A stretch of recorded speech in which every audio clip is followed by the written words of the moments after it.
Bom dia, boa tarde, boa madrugada a você que está aí na reta final dando uma bela intensificada em normas da corregedoria. Como nós combinamos no início desse curso, a intenção é que você foque constitucional, administrativo, penal, processo penal, esqueci alguma? Constitucional, administrativo, penal, processo penal e processo civil. E normas da corregedoria tem que ser aquela matéria que você vai diretamente ao ponto, dando uma intensificada naquilo que você precisa, tá? Que é a memorização. Então, aqui é uma matéria que não requer tanto conhecimento para a sua prova. Ele requer primeiro o domínio da informação, você tem que dominar as informações e logo em seguida trabalhando a memorização. Tá, vamos lá? Olhem só. No vídeo passado, eu parei na parte de classificadores, né?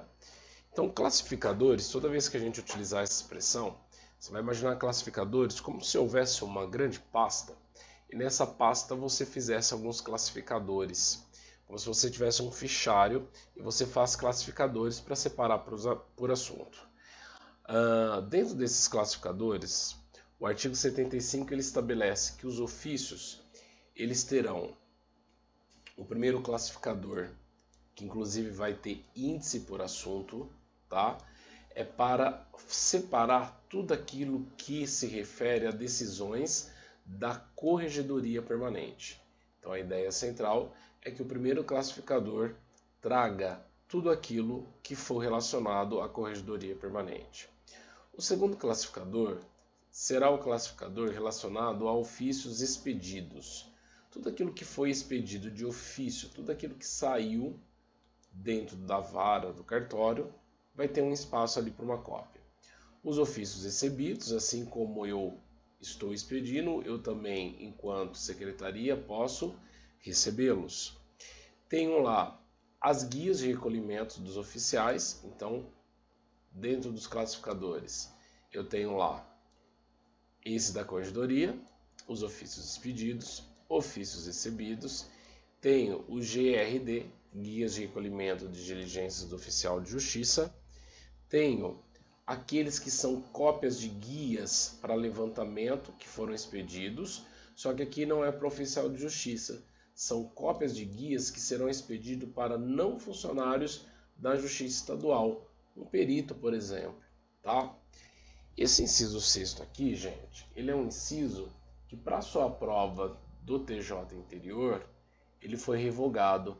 Então, no seu materialzinho aí, eu quero que você escreva que este material, que este inciso, ele é um inciso que foi revogado, tá bom? Então, pode retirar ele daí.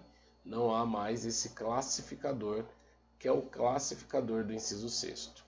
Depois a gente tem um classificador de cargas eletrônicas, relatórios de cargas eletrônicas, tudo que é relacionado a petições e documentos que foram separados. Lembrando que quando eu falo petições e documentos desentranhados, é tudo aquilo que é separado. E no inciso 9 eu falo de autorizações e certidões de inutilização de livros e classificadores obrigatórios, tá? Em resumo, são esses os classificadores. Alex, tem que memorizar? Tem que memorizar quais são os livros e tem que memorizar quais são os classificadores. Lembrando que classificador será sempre uma subdivisão, como se eu estivesse organizando uma grande gaveta e fosse separando cada tópico desse por camada. Isso facilita demais a sua memorização, tá certo? Muito bem. Dando sequência, a gente observa, olhem só,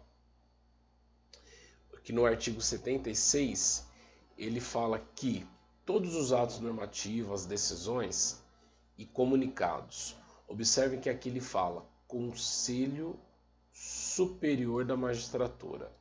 Nós já tivemos questões da VUNESP que trocou o Conselho Superior da Magistratura pelo CNJ. Tá errado, tá? Não é essa a ideia. Então, Conselho Nacional de Magistratura, não deixe a VUNESP enganar você colocando Conselho Nacional de Justiça. Então, todos os atos que forem oriundos do Conselho Superior da Magistratura, da Corregedoria Geral da Justiça, que for de interesse, né, ali do ofício, vai ser arquivado e indexado com índice por assunto, mediante a utilização de um sistema, sendo possível aí, então é uma faculdade, a manutenção em classificadores próprios. Então aqui, ó, é uma faculdade, tá bom? Então é só para lembrar que tudo que é do Conselho Superior da Magistratura e da Corregedoria poderá ser arquivado aqui sem nenhum problema.